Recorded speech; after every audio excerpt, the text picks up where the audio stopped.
Daring Do and the Dance by Georg.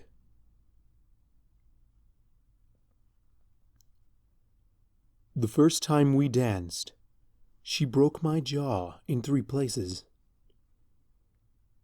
I regained consciousness in a small native hospital, attended by several of the local healers who barely spoke a few words of equestrian between them. It didn't matter to me. From the wires and casts that encased my mouth, I could do little more than make a few grunting noises and eat a constant diet of pudding. To this day, I still loathe the dreadful substance, but every few weeks I make it a point to choke down a bowl in memory of what else happened to me. I fell in love. There was nothing to do in the little hospital other than look out the window at the steaming jungle and wonder just what had happened to my boss, the Dread Ahuizotl. That, and leaf through the small collection of books in their library. My heart nearly stopped when I saw the tattered and worn cover of Daring Do and the Sapphire Stone, tossed in with the sappy romance novels and travelogues touting the scenic beauty of the Amazon River basin. Those magenta eyes drawn into glaring slits, that golden coat with a compass rose as a cutie mark, and those flashing hooves, the exact same ones I had last seen exploding into my face in a double buck worthy of an earth pony. I considered flinging it out the window and into the soggy jungle to rot, but since I had nothing to do while my bones knit, I settled down to read instead. Many hours later, under the light of a flickering firefly lantern, my heart changed. The passion on the pages turned my hatred into something else, a flickering fire in my soul that could only be fed by her presence, no matter how much pain I had to endure. The moment I was fit for travel, I departed for the destination of the Amazon River basin, where I had first met my employer. From his reactions, he had not expected me to live or return to his service, but bad help being hard to find, he welcomed me back into employment and docked my pay for my time in the hospital. It was only then that I realized the true change in my heart. I had not set the hospital on fire as I left, as any proper villain would have, but instead actually paid my bill. Of course, I did not tell Ahuizotl of my lapse in proper villain technique, because lying is also part of the job description. But it bothered me enough that I visited the local library and checked out every Daring Do book they had. It was opposition research, or so I justified it to myself.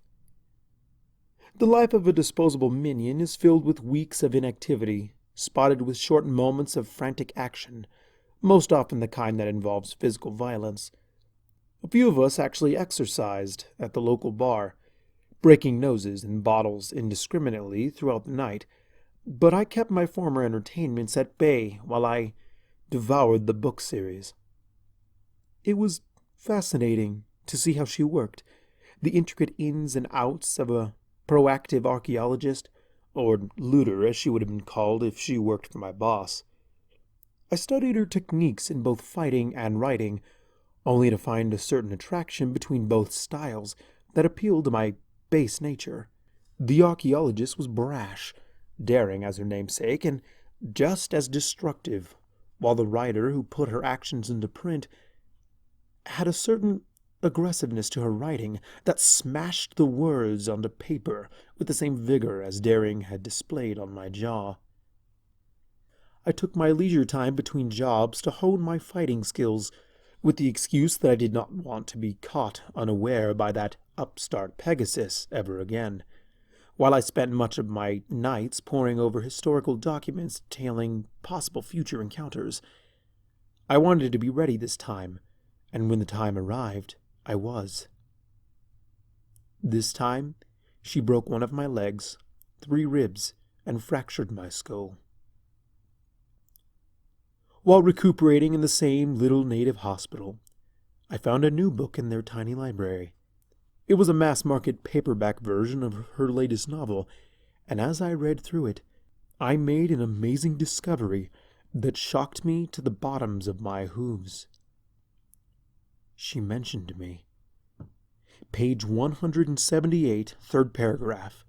Daring Do lashed out with her hind hooves at the thug gripping her tail, feeling his jaw break as she darted forward towards the treasure.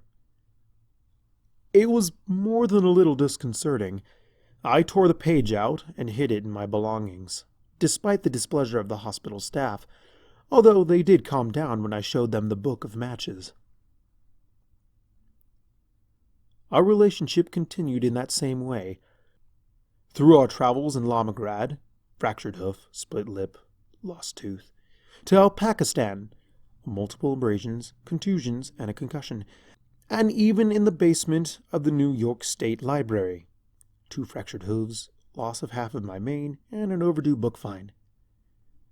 Ahuizotl seemed pleased with the improvement in my fighting skills, even to the point of calling me by my actual name a few times instead of, "Hey you," or "Disposable Minion number 3," like usual.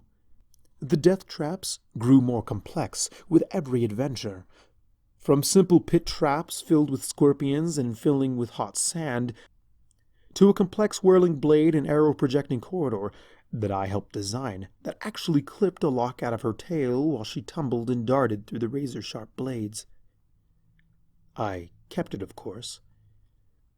Our encounters grew longer, not restricted to a simple blow to the head as in the past, but turning into longer exchanges of blows and bites, with snappy repartee amidst the tumbles and the last-minute escapes. Words always failed me in her presence, except for twice. The first time was at a book signing for A.K. Yearling in Manhattan, where we were staking out a museum for some golden trinket that would destroy the world or such. Even disposable minions need time off from the tedious job of staring at an unoccupied building, and I had just stolen a copy of the latest Daring Do novel, and had a few hours to myself when I noticed the sign. For a limited time, author A.K. Yearling will be signing her Daring Do series of books at this location. First come, first serve. 20 bits admission. Proceeds will be given to the Manhattan Orphanage. It piqued my interest, which was strange, because I had never been piqued before I had started to read her books. Life in the Manhattan Orphanage had been simple. A few smaller children to rough up before lunch, an afternoon spent lazing on the street corner, and although I never wanted to return to the joyous place of my foalhood, the 20 bits would help other young and misguided youths to avoid career paths much worse than mine. After all, without the streets, they might turn to a life of politics, and that would be just terrible. Besides, there was always the possibility of making off with the proceeds for myself. So I found myself in line with a multitude of other ponies, lamenting the heavy security on the bit bucket, into which my hard-stolen 20 bits had vanished. It was boring, but at least I was able to hoof through the book while waiting, even if I was not able to force my way to the front of the line due to the number of police in the area. The story had so captured my attention that when I reached the front of the line, I nearly stumbled while hoofing the book over to the author with a short, "Can you make it out to—" It was her. Those magenta eyes, crinkled up with fatigue, but still with a sparkle in them that froze my tongue to the top of my mouth, and those hard hooves, which I knew so intimately, wrapped around a simple golden pen. She paused, looking at me through her red glasses, as if I were just another one of the thousands of ponies she had signed books for, which I was. A simple shout could have brought over a dozen police officers, but instead she just put pen to book, writing a few brief words before hoofing it back over to me, and calling out, "Next." My gait was unsteady as I stumbled out into the street, holding the book as if it were a golden statue. The author and the subject were the same, and yet, with all the times she had placed a hoof upside my face, she had not recognized me in the crowd. My ego was crushed, or at least until I opened the book and found something that shook me to my hooves. She had written my name. And when we broke into the museum to steal whatever golden trinket my boss wanted this week, she broke my nose, my shoulder, and twisted my tail into a knot. The second time I spoke to her was on a mission in darkest Zebraca, while in the respectably large town of Dahabu Farasi. All of us minions were entertaining ourselves while the boss did something suitably mysterious and arcane in the temple nearby. The music was loud, the salt terrible. An aromatic smoke from the torches made the inside of the bar a place you could never properly see in a big civilized city before a health inspector would shut it down, probably throwing in a match once the place had been evacuated. I was sucking down my third or fourth salt when the seat next to me was suddenly filled by a zebra mare, dropping into place with a homespun cloth cloak across her back. There was something suspiciously familiar about her, and it took several blinks of my salt-fogged eyes to figure it out. Her stripes were paint, and it was still damp. "Can't a filly get something to lick around here?" She leaned towards me and fluttered her eyes, the violet paint under them flaking off to reveal her beautiful golden coat in small spots. Her disguise was so blatantly obvious that I almost blurted out her name, turning it instead into a request from the bartender for 2 large rock salts. Hold the gravel. We actually talked for a while, as she wheedled out information about where Ahuizotl was and what he was up to this time. I wanted to tell her about how I had been carefully changing his traps to be less lethal, weakening links of a chain and manacles. There were too many ears in that bar that would have heard, but somehow I think she knew. She leaned in close as I bragged about my job, gasping in feigned fear as I talked about the tricky mare who had evaded every attempt by my boss to capture and do away with her.